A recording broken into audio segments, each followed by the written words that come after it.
Hello student, welcome back to my channel कौन से गीता। तो आज का जो टॉपिक है 10 प्रसिद्ध बौद्ध स्तूप हैं। तो यहाँ पर हम देखेंगे 10 प्रसिद्ध बौद्ध स्तूप जो आपके एग्जाम के लिए बहुत इंपॉर्टेंट है।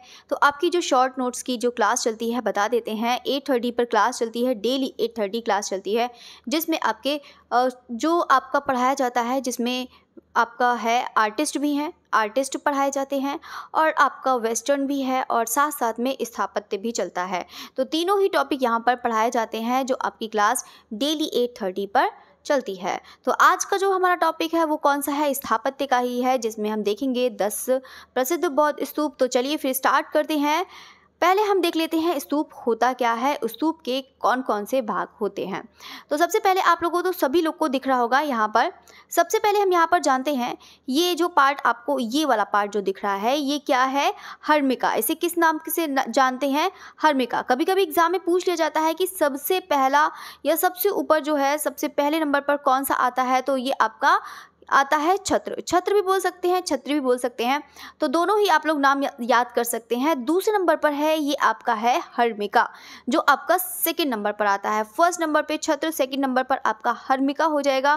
थर्ड नंबर पर जो होगा वो होगा आपका अंडभाग। ये है, ये वाला जो स्तूप है इसका अंडभाग हो जाएगा थर्ड नंबर पर। इतना समझ में आया? अब हम देखेंगे यहाँ पे आपका है प्रदक्षिणा पथ है।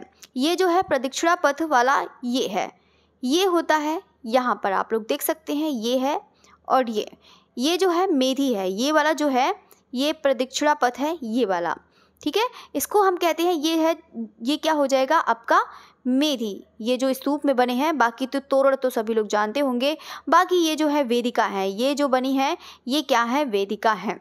ये क्या है? वेदिका है। बाकी तोरण है, तोरण अभी लोग आपको स्तूप भी दिखा देंगे, मतलब रियलिस्टिक में, तो आप लोग को और अच्छे से समझ में आएगा। वैसे आप लोग को दिख ही रहा होगा, वैसे सारे स्तूप ऐसे बने हैं, कुछ तो वहाँ पर एकदम खंडर बने हैं, तो कुछ तो मतलब दिखाई ही नहीं देंगे। तो वैसे स्तूप जो बनाए जाते थे वो इसी तरीके से बनाए जाते थे, बौद्ध स्तूप। तो चलिए फिर स्टार्ट करते हैं। आपको इतना तो समझ में आ ही गया होगा कि जो फर्स्ट वाला पार्ट है वो कौन सा है। तो याद रखिएगा, छत्र है, फिर हर्मिका है, अंड है, फिर देन आपका कौन सा आ जाएगा? मेधी है, फिर नेक्स्ट आपका है प्रदक्षिणा पथ है, और फिर आपका बेदी और तोरण हो जाएगा। तो ये तो हो गए पार्ट्स। अब नेक्स्ट देखते हैं यहाँ पे जो बौद्ध प्रतीक। देखो यहाँ पर जो भी स्तूप बने हैं किसके साथ दिखाया गया है? प्रतीकों के साथ दिखाया गया है। कोई यहाँ पर बौद्ध की मूर्ति या कुछ भी ऐसे नहीं बने हैं, प्रतीकों के साथ ज़्यादा यहाँ पर दिखाया गया है। तो उसके प्रतीकों के लिए हमें जानना ज़रूरी है कि जो बौद्ध धर्म के जो प्रतीक हैं, इनकी जो घटना हुई है बौद्ध धर्म के जो बीच में जो घटना हुई है, जैसे कि जन्म, गृह त्याग, निर्वाण, ज्ञान प्राप्ति, प्रथम उपदेश, मृत्यु, ये होता क्या है और इनके प्रतीक क्या हैं, ये भी आपके एग्जाम में बहुत बार पूछा जाता है। तो पहले हम देखते हैं यहाँ पर इनका जो जन्म है बौद्ध धर्म का, उनका जो प्रतीक है वो किस में मतलब दिखता है? कमल या फिर आपका श्वेत हाथी। ये जो आप लोग देख सकते हैं कि जो जन्म है कमल और श्वेत हाथी में, ये इनका जन्म का ये प्रतीक हो जाएगा। नेक्स्ट देखते हैं गृह त्याग। गृह त्याग मतलब क्या होता है? महाविनिष्क्रमण होता है, जिसका प्रतीक क्या है? घोड़ा। निर्वाण है, निर्वाण का जो प्रतीक है वो क्या है? पद चिन्ह है। ज्ञान प्राप्ति, निर्वाण मोस्ट इंपॉर्टेंट है, इसको बहुत अच्छे से याद रखिएगा। निर्वाण का जो प्रतीक है वो क्या है? पद चिन्ह है। अब हम देखेंगे ज्ञान प्राप्ति। ज्ञान प्राप्ति का मतलब क्या? संबोधि जो है, इसका जो प्रतीक है वो क्या है? बोधि वृक्ष मतलब पीपल का वृक्ष, बोधि वृक्ष मतलब पीपल का वृक्ष। नेक्स्ट देखते हैं प्रथम उपदेश यानी कि धर्मचक्र प्रवर्तन। प्रथम उपदेश का मतलब क्या है? धर्मचक्र प्रवर्तन है, जिसका प्रतीक क्या है? चक्र है। अब देखते हैं नेक्स्ट है जो आपका लास्ट है मृत्यु। मृत्यु का मतलब महापरिनिर्वाण, जिसका प्रतीक चिन्ह क्या है? स्तूप है। तो ये तो सब रहे आपके जितने भी बौद्ध धर्म के घटना है, प्रतीक चिन्ह है, आप लोग इसको ज़रूर याद रखिएगा। एग्जाम में बहुत इंपॉर्टेंट है, अधिकतर पूछ लिया जाता है।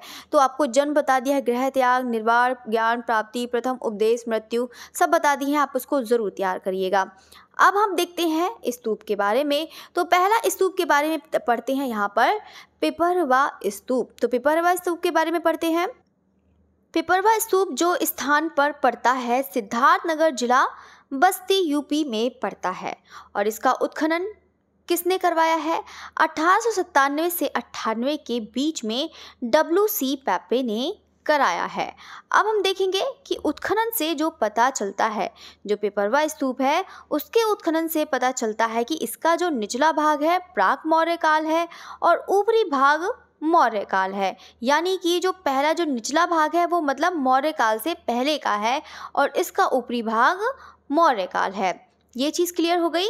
नेक्स्ट देखते हैं कि यहाँ से 4 अस्थि कलश व सोना और बहुमूल्य पत्थर प्राप्त हैं, जिसे क्रिस्टल की अस्थि मंजूषा कहा जाता है। मोस्ट इम्पोर्टेंट है ये वाला, ये पॉइंट आपका एग्जाम में आ चुका है। अब हम देखेंगे इनका जो व्यास है स्तूप का, वो व्यास कितना है? 116 फीट है और ऊंचाई 21 फीट है। तो यहाँ पर देख सकते हैं आप लोग, ये है पिपरवा स्तूप। पिपरवा स्तूप है यानी कि जो इसका जो व्यास है, वो कितना है? बिल्कुल यहाँ पर कितना हो जाए? तो बिल्कुल 116 हो जाएगा, 116 फीट हो जाएगा। और इसकी जो ऊंचाई है, यानी कि जो इसकी ऊंचाई है, अब तो यहाँ पर पूरा क्या ही कर सकते हैं, पूरा खंडर हो गया है, पूरा तो ऐसा बना नहीं है। तो इसकी जो ऊंचाई थी वो 21 फीट थी, ठीक है, ये 21 फीट। तो बाकी इतना तो दिख ही नहीं गई। वैसे तो आपको बता सकते हैं, कभी हो सकता है व्यास पूछ ले, ज़्यादा तो नहीं। अब देखो खंडर हो चुका है तो फिर क्या ही कर सकते हैं, तो इतना ज़्यादा व्यास ऊंचाई नहीं पूछ सकते हैं। बहुत एग्जाम में कभी कभी पूछ लिया जाता है, तो आप लोग उसको याद कर सकते हैं, ठीक है। तो यहाँ पर आप लोगों ने देख लिया है पिपरवा स्तूप। अब हम देखते हैं ये अस्थि कल जो है क्रिस्टल की अस्थि मंजूषा जिसे कहते हैं। 4 अस्थि कलश व सोना प्राप्त थे। यहाँ पर जो है 4 अस्थि कलश प्राप्त हैं और वह सोना और बहुमूल्य पत्थर भी प्राप्त थे। यहाँ से कहाँ से? पिपरवा स्तूप से, ठीक है। अब हम देखते हैं नेक्स्ट है, यहाँ पर बाकी पिपरवा स्तूप आपको मैंने दिखा ही दिया है, यही है। बाकी आप लोग देख सकते हैं। व्यास याद रखिएगा, व्यास जो है 116 फीट है, ये तो आपको बता ही दिया है, तो उसको याद रखिएगा। बाकी ऊंचाई तो यहाँ पर दिखेगी नहीं, तो यहाँ पर बाकी 21 फीट हो जाएगी। ये तो हो गया। अब हम नेक्स्ट बढ़ते हैं सांची का स्तूप, वेरी इंपॉर्टेंट है। सांची का स्तूप देखते हैं। सांची के स्तूप का जो स्थान है वो कहाँ पर है? विदिशा है, यानी कि MP में जो पड़ता है, रायसेन जिले में है। यही सबसे ज़्यादा इंपॉर्टेंट क्वेश्चन है। स्थान पूछ लिया जाता है कि सांची के स्तूप का स्थान कहाँ पर है, ये सबसे ज़्यादा पूछा जाता है। इसका जो प्राचीन नाम है, वेरी इंपॉर्टेंट है ये वाला पॉइंट भी, कि सांची के स्तूप का जो पुराना नाम मतलब प्राचीन नाम है वो क्या है? कागंडवोट है, या फिर कागनाट है, या फिर काकान्या है। तो आप लोग तीनों ही नाम याद कर सकते हैं, ठीक है। तो अब हम देखते हैं इनकी जो खोज करी है, सांची के स्तूप की जो खोज करी है 1818 में किसने करी है? जनरल रॉयलेट ने करी है।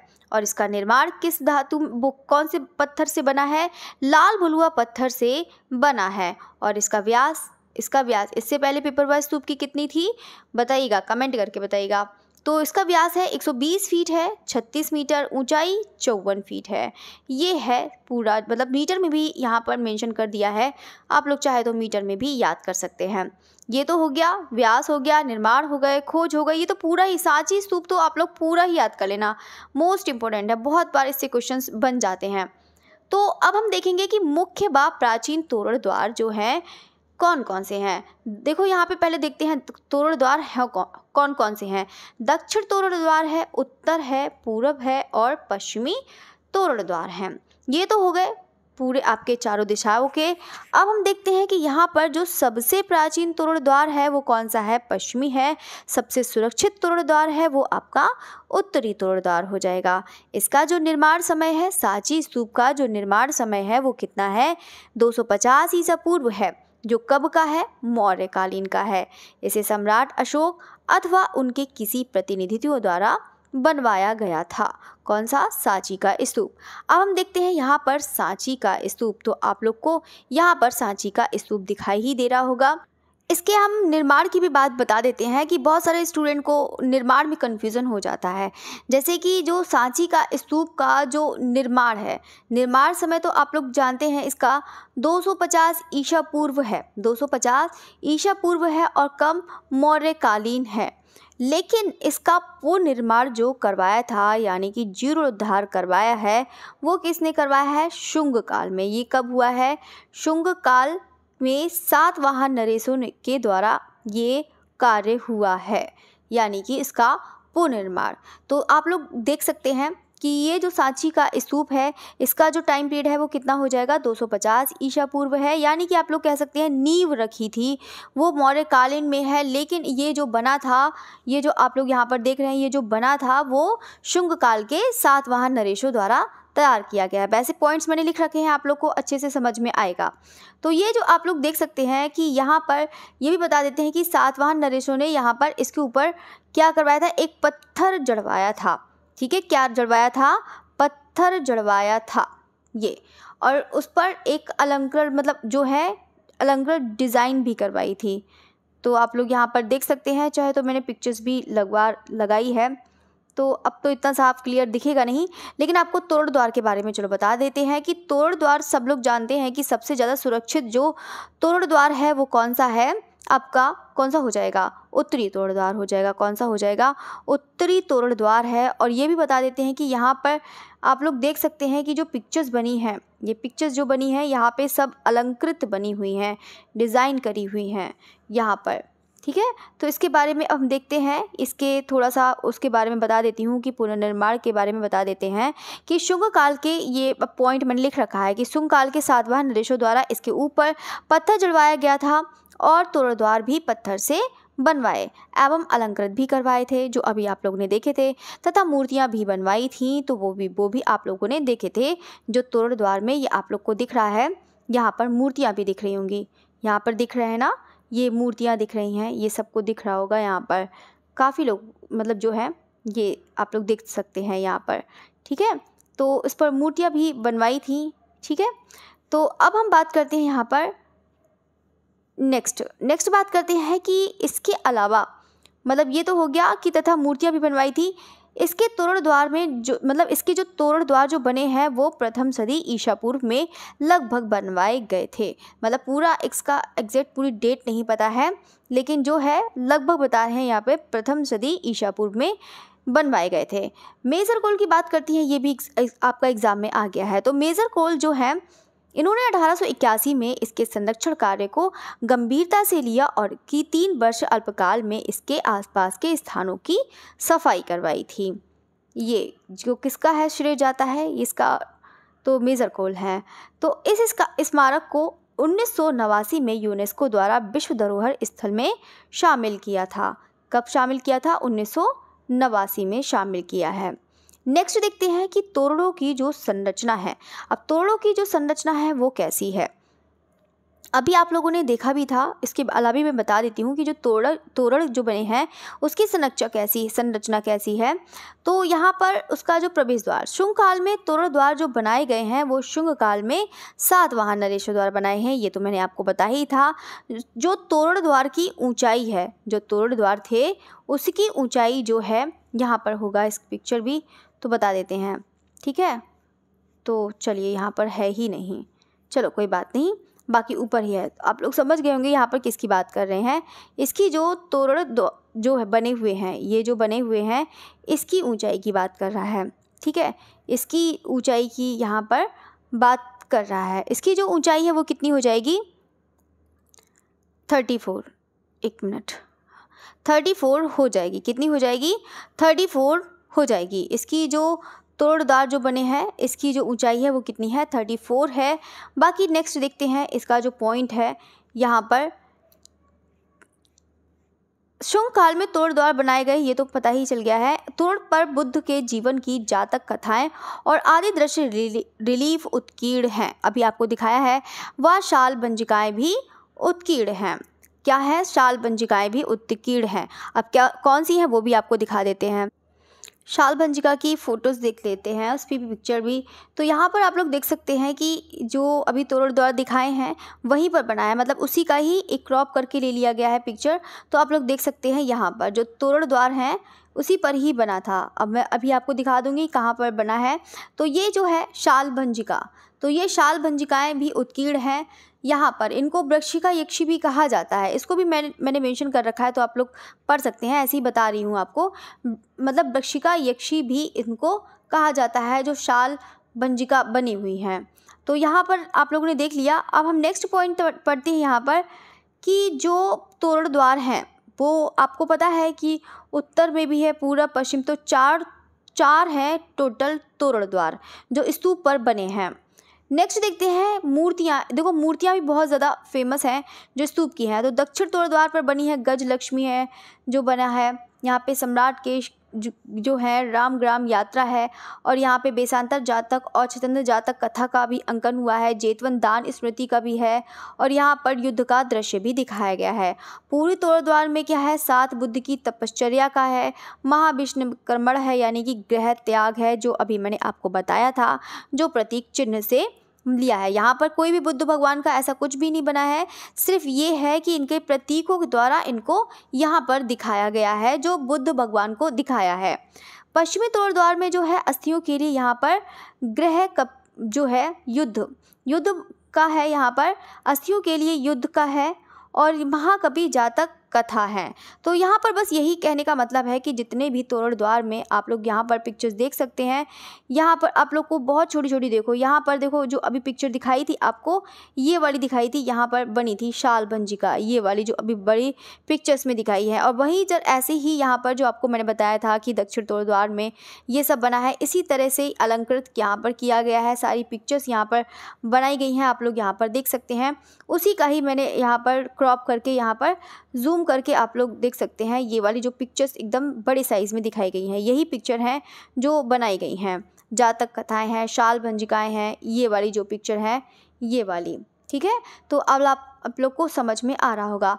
तो यानी कि इसके कहने का मतलब ये है कि मतलब बहुत भीड़ भाड़ इसमें दिखाई गई है। सांची का स्तूप में आप लोग देख सकते हैं कितना ज़्यादा एकदम भीड़ भाड़ दिखाई गई है। ये नहीं कि अलग अलग बनाया है, एकदम बिल्कुल पास पास में चित्र बनाए हैं इसमें सांची के स्तूप में। तो आप लोग ये पिक्चर्स देख सकते हैं।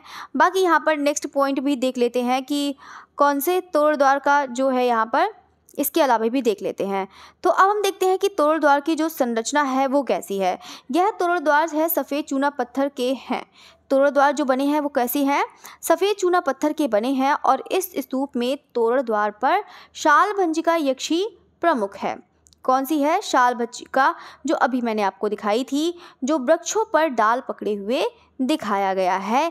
इन्हें वृक्षिका यक्षी यानी वृक्षों की देवी माना गया है। ये भी आपको मैंने अभी पढ़ाया था, ठीक है। तो अब हम देखते हैं कि सांची मूर्तिकला की आकृतियों में बहुत भीड़ भाड़ युक्त है, ये भी आपको मैंने दिखाया है, तथा स्थान की कमी है दिखाई पड़ती है, तथा मूर्तियों में आधा ही उभार दिखाया गया है। अब आधा भी उभार दिखाया गया है, चलो इसको भी बारे में बता देते हैं। यहाँ पर भगवान बुद्ध की मूर्ति कहीं कहीं बनाई गई है, सिर्फ उनके प्रतीकों द्वारा ही दर्शाया गया है। मतलब भगवान बुद्ध की मूर्ति बहुत कम ही बनाई गई हैं, बाकी इनका जो है वो प्रतीकों से द्वारा दर्शाया गया है। और प्रतीक मैंने आपको भी पढ़ाए हैं। प्रतीक जो है ज़रूर याद रख लेना कि कौन सा मृत्यु का कौन सा प्रतीक है, या फिर जन्म का कौन सा है, निर्वाण का कौन सा है, ये इम्पोर्टेंट है, इसको आप लोग ज़रूर याद रखिएगा।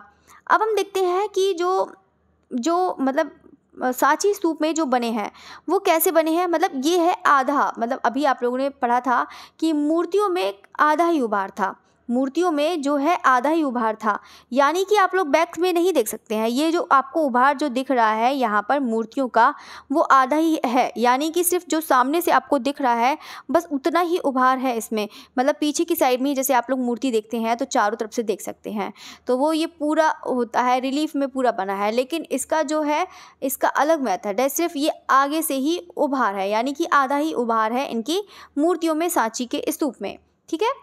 तो अब हम देखते हैं, बाकी भीड़ भाड़ तो आप लोग को यहाँ पर दिख ही रहा होगा, इतनी तो यहाँ पर स्पेस भी नहीं है, बहुत ही पास में चित्र बनाए गए हैं, पता ही है। बाकी ये तो पूरा हो ही गया है। अब हम देखते हैं नेक्स्ट कौन सा है, भरहुत स्तूप। भरहुत स्तूप के बारे में पढ़ते हैं। भरहुत स्तूप के बारे में देखते हैं कि भरहुत स्तूप का जो टाइम पीरियड है वो कितना है, 185 से आपका 80 ईसा पूर्व है। तो यानी कि 185 से 80 ईसा पूर्व हो जाएगा। ये स्थान कहाँ पर है, सतना जिला MP है। देखो मैं सारे आपको इसलिए साथ में पढ़ा देती हूँ कि अगर चाहे तो मैं 3-3 करके पढ़ा सकती हूँ, 4-4 करके पढ़ा सकती हूँ। मैंने स्तूप इसलिए साथ में पढ़ाए हैं कि ताकि आप लोग को कन्फ्यूज़न ना हो। जैसे कि आप लोग ने आज 3 याद करे, कल 3 याद करे, अब 3 याद करेंगे तो आगे वाला भूल जाएगा, जाएंगे, फिर याद करेंगे वो पीछे वाला भूल जाएंगे। तो यही चीज़ है, अब साथ में जितने भी सांची के स्तूप हैं वो साथ में याद कर लो कि कौन कौन से किस में डिफरेंस है। आपको बहुत अच्छा मतलब आसानी से याद हो जाएगा और भूलेंगे भी नहीं। तो बिल्कुल अब हम देखते हैं यहाँ पर जो है भरूच स्तूप का जो स्थान है वो सतना जिला एमपी में है, याद रखिएगा। तो सभी लोग कमेंट करके बताइएगा सांची का स्तूप है तो सांची का स्तूप कहाँ पर है वो भी बताइएगा। सांची का स्तूप है और कौन सा पढ़ाया है, पिपरवा स्तूप। ये 2 स्तूप का स्थान बताइएगा। बाकी बीच बीच में पूछते रहेंगे, आप लोग आंसर देते जाइएगा, आप लोग का रिवीजन खुद ही हो जाएगा। तो स्थान ये हो गया है, निर्माण है 185 से, ये तो बता ही दिया है। निर्माण काल है इसका शुंग काल है। अब निर्माण काल कैसा है, शुंग काल है। नोट में मैंने देखो यहाँ पर लिख रखा है कि स्तूप के अंडभाग में मौर्यकालीन ईंटें हैं, कनिंगम को प्राप्त हुई थी। मतलब जो स्तूप बना है उसकी जो ईंटें प्राप्त हुई हैं वो कैसी हैं, मौर्यकालीन है, जिससे पता चलता है कि यह मौर्यकालीन है। लेकिन जो भरूच स्तूप जो बनाया है, यानी कि आप लोग कह सकते हैं कि जो नींव रखी थी वो भी आपकी मौर्यकालीन है, लेकिन इसका जो निर्माण काल है वो कौन सा है, शुंग काल है। अब नेक्स्ट देखते हैं, यानी इसका अंडभाग अशोककालीन है। इसका कहने का मतलब है जो अंडभाग बना है वो अशोककालीन है और अन्य भाग क्या है, शुंगकालीन है। अगर एग्जाम में कभी आता है कि इसका निर्माण काल क्या है तो निर्माण काल आप लोग शुंगकालीन ही लगा के आइएगा, मौर्यकालीन नहीं। मौर्यकालीन में तो नींव रखी थी, बस ये कह सकते हैं। अब हम देखते हैं नेक्स्ट है, खोज क्या है इनकी। खोज जो है भरूच स्तूप की 1873 में कनिंघम ने करी थी। खोज किसने करी थी, कनिंघम ने करी थी, 1873 में करी थी। और इसका व्यास है यहाँ पर 68 फीट है।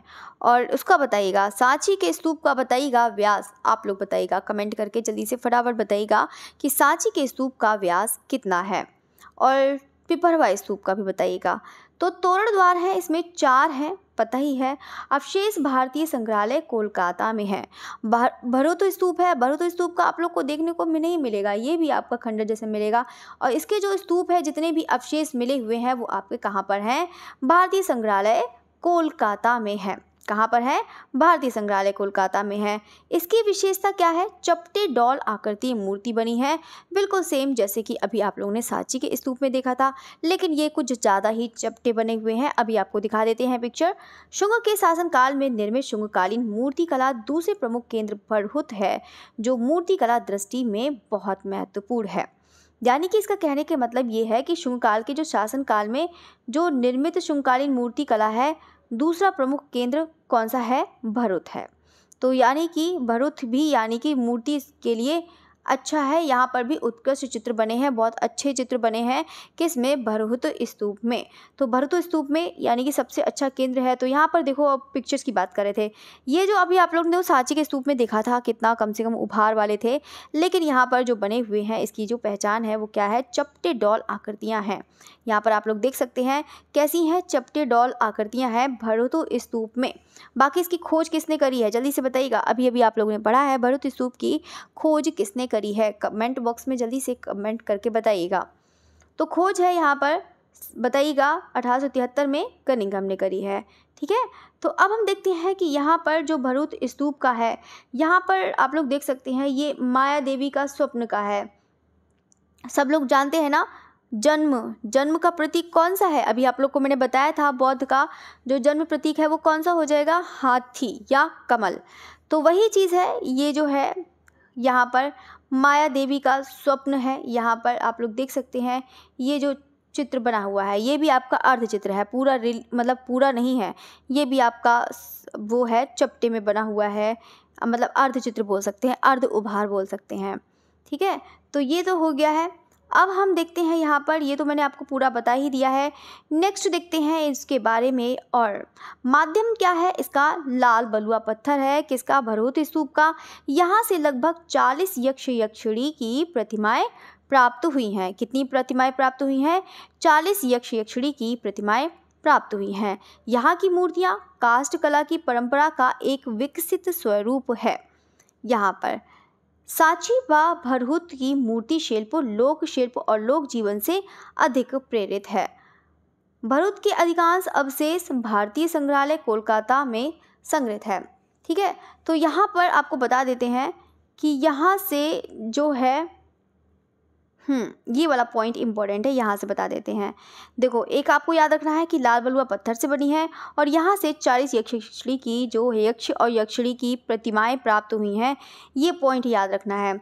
और यहाँ पर ये भी पॉइंट याद रखिए कि यहाँ की जो मूर्तियाँ बनी हैं वो काष्ठ कला की परंपरा को ही विकसित स्वरूप है, यानी कि जो काष्ठ कला का जो मतलब परंपरा का एक विकसित स्वरूप है यहाँ की मूर्तियों में जो भरूच स्तूप में बनी हुई हैं।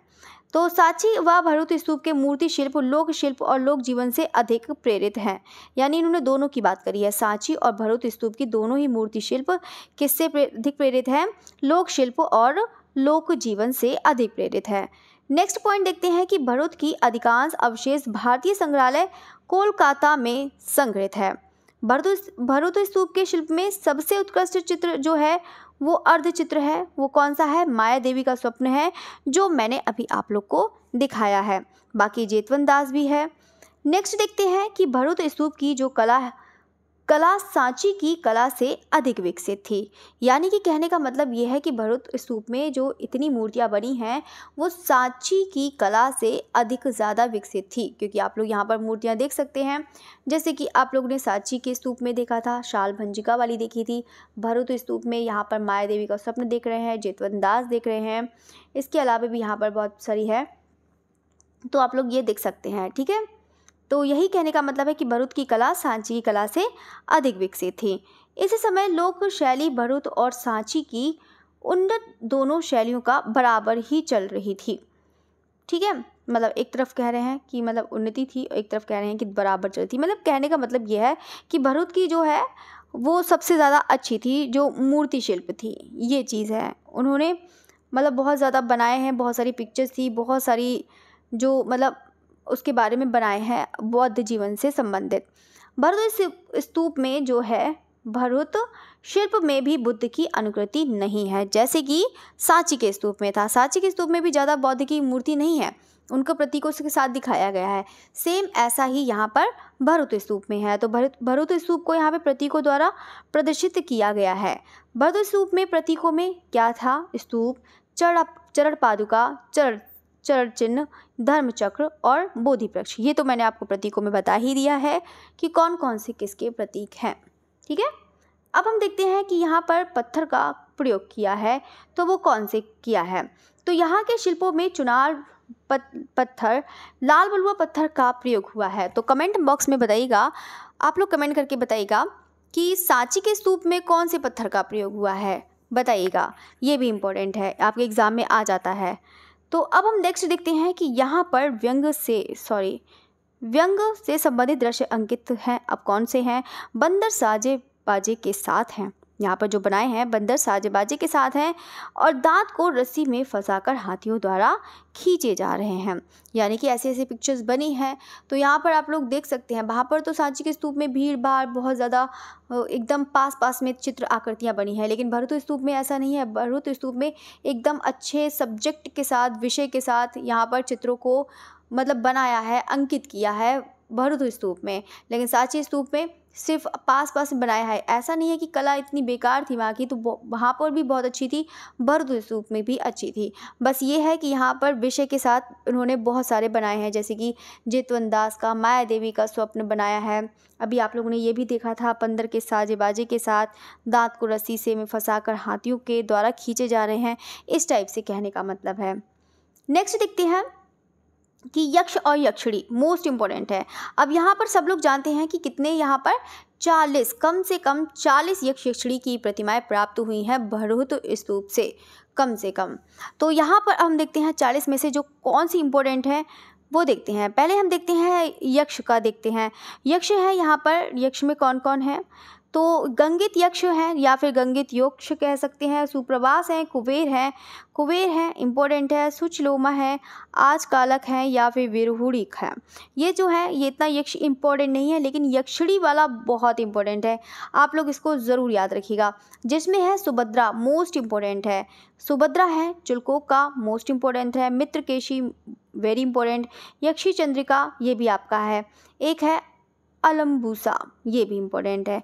चिलकोका, जिसमें से सबसे ज़्यादा एग्ज़ाम में पूछा जाता है, और पूछा जाता है ये कहाँ से मिली है, कौन से स्तूप से, तो आप लोग बता सकते हैं भरूच स्तूप हो जाएगा। ठीक है, अब नेक्स्ट पॉइंट देखते हैं। नेक्स्ट पॉइंट ये है, तो इसको भी बता देते हैं। यहाँ पे सुभद्रा का, चिलकोका का, ये सब हैं, तो इसके बारे में भी आप लोग को बता देते हैं। ठीक है, तो बाकी तो मैंने आपको यहाँ पे बता ही दिया है ये सब, तो इसको आप लोग ज़रूर याद रखिएगा। मैं चेक कर रही थी कहीं आपका एक भी पॉइंट रह ना जाए, इसीलिए चेक कर रही थी।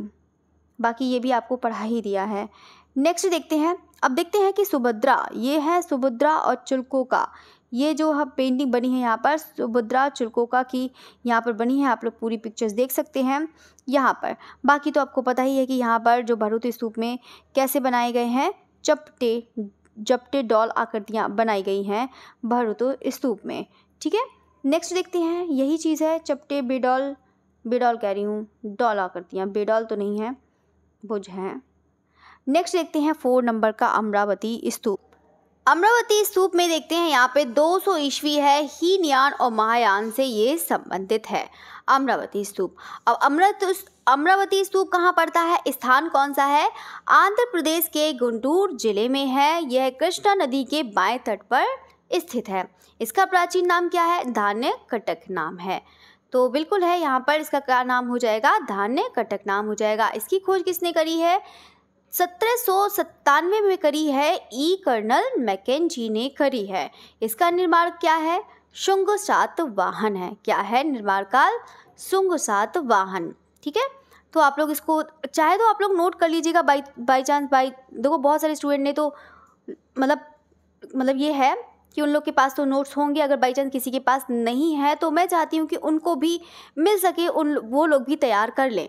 ठीक है, तो इस टाइम में कहाँ ही बुक खरीदेंगे, इतना सारा कहाँ ही से मैटर तैयार करेंगे। तो यही तरीका है कि इसको तैयार करिएगा, इतने में आपको मिल जाएगा, इससे बाहर नहीं जाएगा एक भी क्वेश्चन।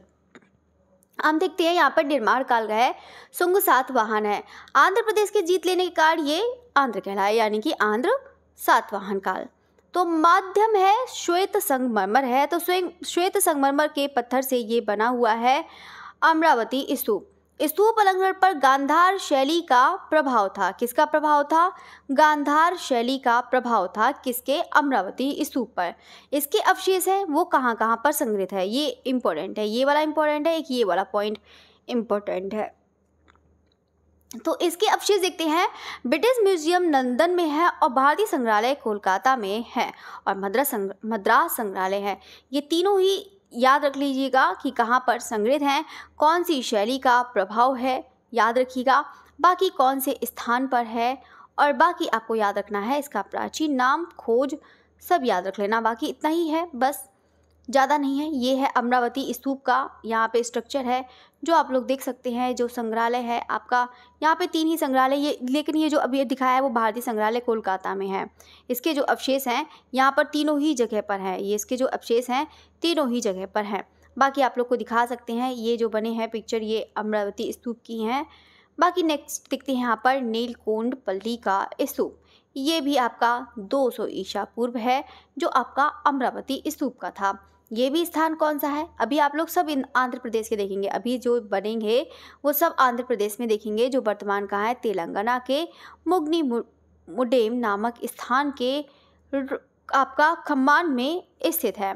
माध्यम इसका कौन सा है, यानी कौन से पत्थर का प्रयोग करा है, तो लाल बलुआ पत्थर का इसमें प्रयोग हुआ है। क्षेत्र की दृष्टि से यह दक्षिण भारत का सबसे बड़ा स्तूप है।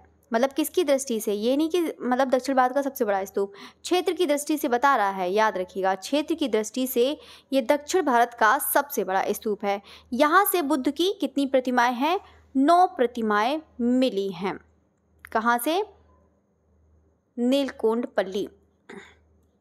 ठीक है, ये है नीलकोंडपल्ली का ये स्तूप है। मतलब सारे के सारे स्तूप, मतलब वैसी है स्तूप की डिज़ाइन तो आपको मैंने बता ही दिया था, सेम वही स्तूप का सबका डिज़ाइन है। बाकी जो अभी वर्तमान में है बस ये है कि उसको चीज़ वहाँ पर देख सकते हैं। बाकी बस आप लोग को याद रखना है इसके अवशेष कहाँ पर है, माध्यम कौन सा है, खोज किसने करी है, इसका प्राचीन नाम कौन सा है, बस यही याद करना है। नेक्स्ट देखते हैं यहाँ पे नागार्जुन कोंड स्तूप। बहुत छोटे छोटे स्तूप हैं, अब तो ज़्यादा इतना टाइम नहीं लगेगा। ठीक है, तो आप लोग इसको आसानी से पढ़ सकते हैं। तो नागार्जुन कोंड स्तूप है जो इसका समय जो कितना है 300 ईस्वी है। इसका स्थान कितना है, मतलब स्थान कौन सा है, आंध्र प्रदेश के गुंटूर जिले में ये स्थित है। और आंध्र प्रदेश के गुंटूर जिले में स्थित है तो कहाँ पर है, तो बता रहे हैं कि यहाँ पे नागार्जुन बांध यानी कि कृष्ण नदी के यहाँ पर किनारे दाएं तट पर स्थित होने के कारण इसका नाम क्या पड़ा था, नागार्जुन कोंड पड़ा था। ये पॉइंट इसको याद रखिएगा। नेक्स्ट देखते हैं कि उत्खनन कार्य, जो उत्खनन कार्य है वो 1927 यानी कि 1927 से लेकर 1959 के बीच में लॉन्गहस्ट ने कराया था। किसने कराया था, लॉन्गहस्ट ने कराया। इसका जो बनाने का माध्यम है वो कौन सा है, हल्के काले रंग के मुलायम चूड़ा पत्थर का प्रयोग हुआ है। नेक्स्ट देखते हैं कि यहाँ के अलंकरणों पर यूनानी रोमन प्रभाव दृष्टिगत तो होती है। अभी आप लोगों ने पढ़ा था अमरावती स्तूप में, अमरावती स्तूप में कौन सा प्रभाव है बताइएगा, अमरावती स्तूप में कौन सा प्रभाव आप लोगों ने देखा था, अभी आप लोगों ने पढ़ा था ना। तो अमरावती स्तूप में कौन सा हो जाएगा, गांधार शैली का प्रभाव हो जाएगा। ठीक है, नेक्स्ट देखते हैं कि यहाँ के अलंकरणों पर, ये तो बता ही दिया है, इस स्तूप में तोड़ द्वार और रेलिंग बुद्ध के जीवन पर संभवित जो है अनेक दृश्यों का अंकन हुआ है। रेलिंग आपको बताई थी ना, ये वाली जो रेलिंग बनी है ये इस पर यहाँ पर जो है बुद्ध के जीवन पर संबंधित अनेक दृश्यों का अंकन है। इसका निर्माण क्या है, सातवाहन कालीन है। नेक्स्ट देखते हैं कि अन्य जो है आंध्र प्रदेश में स्थित स्तूप हैं वो कौन कौन से हैं। एक है गुड़ीवाड़ा स्तूप है, आपका जग्यापेट स्तूप है और एक भट्टी प्रोलू स्तूप है। ये तो 3 आपके हो गए आंध्र प्रदेश के स्तूप। नेक्स्ट देखते हैं 7 नंबर सारनाथ स्तूप। सारनाथ स्तूप है, ये है आपका 3वीं सदी ईसा पूर्व का है। ये स्थान कहाँ पर है, वाराणसी में है। इसका निर्माण कौन सा है, अशोक है। और नेक्स्ट है जीर्णोद्धार किसने करवाया है, कनिष्क ने करवाया है। खोज 1794 में बाबू जगत सिंह के द्वारा हुई है। इसकी जो मूर्तियां हैं कहाँ पर हैं, सारनाथ संग्रहालय में संग्रहित हैं और धर्मचक्र पर बुद्ध की प्रतिमा सारनाथ भी संग्रहालय में है। तो सारनाथ स्तूप के यहाँ पर देखते हैं, पहला है यहाँ पे चौखंडी स्तूप है, सारनाथ में ही है। तो चौखंडी स्तूप है, सारनाथ में है, ये तो पता ही है, सारनाथ के पढ़ा रहे हैं स्तूप तो सारनाथ को पता ही है। इसका जो माध्यम है चुनार लाल बलुआ पत्थर है। बाकी खोज है 1836 में चौखटी स्तूप की 1836 में कनिंघम ने करी थी। गुप्त काल में इसे क्या माना जाता है, त्रिवेदी। मोस्ट इंपोर्टेंट है ये पॉइंट, देखिएगा। बाकी खोज तो आप लोग याद रखिएगा, माध्यम भी जरूर याद रखिएगा। तो गुप्त काल में इसे किस नाम से जाना जाता है, त्रिवेदी के नाम से जाना जाता है। नेक्स्ट है यहाँ पर आप लोग ये देख सकते हैं, ठीक है, ये आप लोग देख सकते हैं यहाँ पर चौखंडी स्तूप। ठीक है, ये कौन सा है, चौखंडी स्तूप है, ये जो सारनाथ में स्थित है और चुनार लाल बलुआ पत्थर से ये निर्मित है। किससे है, चुनार लाल बलुआ पत्थर से निर्मित है। बाकी इसकी खोज कब हुई है, तो बिल्कुल है 1936 में कनिंघम के द्वारा हुई है, कनिंघम।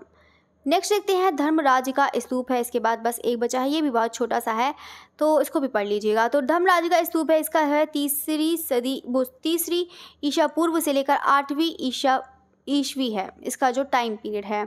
अब देखते हैं यहाँ पर इसका जो स्थान है सारनाथ यूपी में है। तो यह मौर्य राजा अशोक कालीन स्तूप है। ठीक है, उत्खनन कब हुआ है, 1794 में बाबू जगत सिंह के द्वारा हुआ है। कितना, 1794 में बाबू जगत सिंह के द्वारा हुआ है यहाँ पे धर्मराज का स्तूप। इसका 6 बार जीर्णोद्धार हुआ है। कितने बार उद्धार हुआ है इसका, जीर्णोद्धार 6 बार जीर्णोद्धार हुआ है। यहाँ से 2 मूर्तियाँ मिली हुई हैं। पहली मूर्ति कौन सी है, विशाल बोधि मूर्ति और धर्मचक्र प्रवर्तन मुद्रा की मूर्ति। ये 2 मूर्ति हैं, ये 2 मूर्ति मिली हुई हैं। बाकी जो है सारनाथ यूपी, तो आपको बता देते हैं सारनाथ कहाँ पड़ता है, तो बिल्कुल यहाँ पर वाराणसी से कितना किलोमीटर पड़ता है, 10 किलोमीटर दूर पड़ता है। कहाँ पर, पूर्वोत्तर में पड़ता है। ठीक है, तो ये चीज़ बस पॉइंट इसको याद रखिएगा। बाकी नेक्स्ट देखते हैं यहाँ पर कौन सा है, लास्ट बचा है। बाकी ये है, आप लोग यहाँ पर देख सकते हैं धर्मराज का स्तूप, ये वाला है धर्मराज का स्तूप। ये भी पूरा कंप्लीट नहीं है तो इसमें क्या ही देखेंगे, बस ये देख सकते हैं, सबके अलग अलग है। कहाँ पर है, धमेक स्तूप देखते हैं। धमेक स्तूप है, लास्ट है आपका धमेक स्तूप, जिसका स्थान क्या है, सारनाथ यूपी में है, जो आपका वाराणसी से 10 किलोमीटर दूर पड़ता है। वाराणसी से मतलब लगभग 10 किलोमीटर पूर्वोत्तर में पड़ता है सारनाथ, जो आपका है। ठीक है, खोज है जो 1836 में कनिंघम ने करी है। इसकी जो नींव है आपका 249 ईसा पूर्व में है। देखो इसको ध्यान से समझिएगा, दो खोज तो आप लोग याद रखेंगे, तो सब रटने वाली चीज़ें हैं, इसको रट लेंगे। देखो ये जो आपको मैं पढ़ा रही हूँ धमेक स्तूप वाला, धमेक स्तूप पर मैंने शॉर्ट्स भी बनाया है। अगर बाई चांस किसी को और भी नहीं समझ में आया है, पिक्चर्स के साथ देखना चाहता है, तो आप लोग को मैंने शॉर्ट्स भी कराया है, तो आप लोग शॉर्ट्स में भी देख सकते हैं। तो नींव हम देखते हैं यहाँ पर, इसकी जो नींव है तो यहाँ पर 249 ईसा पूर्व में हुई है। इसकी जो मतलब नींव मौर्य साम्राज्य के सम्राट अशोक द्वारा ये कराया गया था। इसका जो लेकिन निर्माण हुआ है वो 500 ईसा पूर्व में हुआ है, गुप्त काल में हुआ है। ठीक है, गुप्त काल में हुआ है। यह एक पूर्ण स्तूप के स्थान पर किया गया था। ये जो है एक यानी कि जो पहले का बना था, यानी कि पूर्व स्थान पर इसका निर्माण हुआ है, ये कहने का मतलब है, यानी कि गुप्त काल में। तो लेकिन वर्तमान में धमेक स्तूप जैसा कि आप दिखाई देता है, निर्णायक रूप से ये 5वीं से 6वीं शताब्दी में गुप्त काल का था। ठीक है, जैसा कि जो अब दिखाई देता है। इस स्तूप के निचले जो है तल में शानदार फूलों की नक्काशी हुई है, और वाराणसी साड़ियों में जो कारीगर की जाती है वो यहीं के नमूने से है, जो यानी कि किसमें, धमेक स्तूप से जो है वो यहीं से है। तो गुलाबी मीनाकारी जो आपका है मतलब वाराणसी को कहते हैं, और वर्तमान में रूप में जो 2 मंजिला बेलनाकार आकृति में लगभग, ये देखो इसका यहाँ पर दिया है जो व्यास है। ठीक है, लगभग है बेलनाकार आकृति, लगभग कितना है यहाँ पे 39.01 मीटर है, और इसका व्यास कितना है तो 28.35 मीटर ये है। तो अब हम यहाँ पर देख सकते हैं, ये जो है इस पर मैंने शॉर्ट्स भी कराया है, तो यहाँ पर इतना ज़्यादा यहाँ पर दिख नहीं रहा होगा। यहाँ पर ही जो है डिज़ाइन करी गई है, आलेखन बनाए मतलब जो है आकृतियाँ बनाई गई हैं, जो यहाँ पर जो है यानी कि कहने का मतलब जो है कि साड़ियों पर जो अंकन किया जाता है, कारीगर का काम किया जाता है, वो यहाँ से किया जाता है, यानी कि जो इस पर जो शानदार फूलों की नक्काशी करी गई है, जो इस पर करी गई थी। यहाँ पर आपको दिख नहीं होगी, बाकी मैंने आपको करवाया है। यहाँ पर इतना जूम करके दिखेंगे तभी आपको, यहाँ पे इतना ज़्यादा कहीं कहीं है, बाकी इतना ज़्यादा नहीं है। बाकी ये है आपका बेलनाकार रूप में है इसका जो आकृति है। ठीक है, इसको बाकी तो मैंने आपको बता ही दिया है, सब साइज़ भी याद कर लेना, बाकी पूरा मैंने इसको पूरा पढ़ा दिया है। बाकी बहुत अच्छे से इसको पढ़िएगा, बाकी ये जो आप लोग देख ही सकते हैं। ठीक है, चलिए, तो ये तो आपको पूरा कंप्लीट करा दिया है, तो इसको बहुत अच्छे से पढ़िएगा। धमेक स्तूप है और जितना भी है सब अच्छे से पढ़िएगा। बाकी जाते जाते इसको लाइक ज़रूर करिएगा, टाइम मिले तो आप लोग कमेंट भी ज़रूर करिएगा, कमेंट करते हैं तो अच्छा लगता है। और बाकी है जो भी प्रॉब्लम है वो भी आप बताइएगा, कन्फ्यूज़न है तब भी आप लोग ज़रूर बताइएगा। कोशिश करूँगी कि आपको ज़्यादा से ज़्यादा अच्छा मैटर मिले और आपको पूरा ही मैटर मिल जाए, मतलब ये है नेट के एग्ज़ाम तक आपको पूरा मैटर मिल जाए, कम से कम वेस्टर्न का और स्थापत्य का। बाकी जितना हो सकता है पूरा करवाने की कोशिश पूरा करूँगी। बाकी बस यही है, थ्योरी पढ़ेंगे तभी आपका सिलेक्शन है, नहीं तो बिना ऑप्शन के तो बहुत ही कम रिपीट होते हैं क्वेश्चन। तो ऐसा तो नहीं है कि ऑप्शन से आपका सिलेक्शन हो जाए, तो बहुत कम हो सकता है। बस ये है कि सेटिस्फेक्शन मिल सकता है कि हाँ हम पेपर कर सकते हैं बस, बाकी तो ऑप्शन से टिक करके आपका सिलेक्शन नहीं होगा। यही चीज़ है कि आप लोग थ्योरीज को पढ़िएगा तभी आपका सिलेक्शन हो जाएगा। ठीक है, तो बाकी पूरी कोशिश करती हूँ कि आपका जितना भी मैटर है वो आपको पूरा मिल जाए, और जितना भी है वो आपको यहीं से मिल जाए। ठीक है, तो इसको बहुत अच्छे से आप लोग नोट्स बनाइएगा, अगर जिसके पास नहीं है वो लोग बनाइएगा, और जिसके पास नहीं है तो जो पॉइंट कुछ है तो उसमें ऐड कर लीजिएगा अपने नोट्स में। बस यही चीज़ हो सकता है, बस यही कह सकते हैं, बस और ही क्या कर सकते हैं। ठीक है, तो बाकी आपको पूरा पढ़ा दिया है बस। थैंक यू एवरीवन, फिर मिलते हैं आपका नेक्स्ट क्लास में। ओके, थैंक यू अगेन, और जाते जाते इसे लाइक करना ना भूलिएगा, और टाइम मिले तो कमेंट भी ज़रूर करिएगा। Okay, again thank you.